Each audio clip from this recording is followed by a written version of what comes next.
This is Elastica by Elastica. Let's talk records. Justine Frischmann met Brett Anderson while they were both attending University College of London in 1988. They started dating and then started a band called Suede. In 1990, they recorded a demo called Specially Suede that won a competition on the radio to get their song played on air 5 Sundays in a row. Before they got signed, Frischmann left the group and took drummer Justin Welch to start a new band. Bass player Annie Holland auditions for the band first and then joins in 1992. They start jamming as a three-piece band but decide that they need another guitarist, so put out an ad. Guitarist Donna Matthews answers the ad and joins the band that is at this time called Vaseline. In that same year, they record a 3-song demo at the EMI studio. The band signed with Deceptive Records and released their first single, Stutter, on November 1st, 1993. The song reached number 80 on the UK singles chart. Line Up was the next single, which was one of the songs that they recorded on the demo at EMI, and it was released January 31st, 1994. The song went up to number 20 in the UK. Connection was their third single, released October 10th,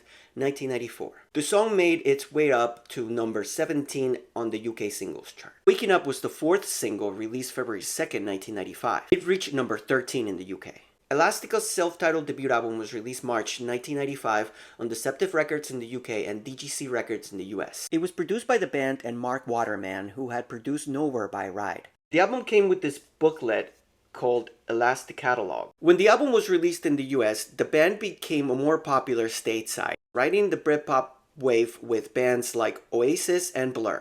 In fact, Frischmann was dating Blur's frontman Damon Albarn back then, who contributed with additional keyboards on a few songs credited as Dan Abnor. The music video for Connection began playing on MTV, and the song entered the chart, reaching number 53 on the US Billboard Hot 100 in 1995. The album then reached number 66 on the Hot 200. Then Stutter, which had been released September 20th, 1994 in the US, began to get airplay on MTV, and the song reached number 57 on the chart. The next single was Car Song, which was released January 1996. The video for Car Song began to get airplay on MTV, and the song reached number 13 on the US Alternative Tracks chart. The band faced controversy, however, when people started talking about the striking similarities of some of the parts of some of their songs that sounded like some parts of previous songs by legendary artists. For instance, the riff on Connection sounds like it was taken from Wire's 3-Girl Rumba. And Line Up has a chorus that is very similar to I Am the Fly,